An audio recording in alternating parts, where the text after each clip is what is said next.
আসসালামু আলাইকুম। Hello hello, good evening Singapore. ঝলমলে এক উজ্জ্বল রাতে আপনাদের সাদর সম্ভাষণ জানাচ্ছি।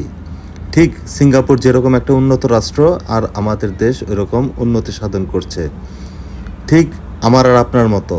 আমাদের নেতা অসুস্থ হলে আমরা ফেসবুকে স্ট্যাটাস দিই নেতার ছবি দিয়ে, আমার অমুক ভাইয়ের অ্যাক্সিডেন্ট হয়েছে, অমুক ভাইয়ের জ্বর হয়েছে, অমুক ভাই শরীর খারাপ, অমুক শিক্ষক এটা করছে হাসপাতালে আইসিইউতে। অথচ যদি নিজের বাবা অসুস্থ থাকেন, বিছানায় শুয়ে থাকেন জ্বরে, ছেলে মেয়েদের কোনো বালাই নেই, জিজ্ঞাসা করে না বাবা এখন কেমন আছে, কেমন লাগছে, কি খেতে মন চাচ্ছে।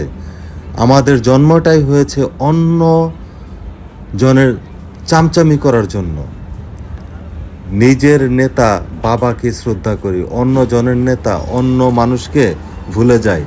নিজের বাবার চামচামি করুন, নেতাকে ফেলে দিন।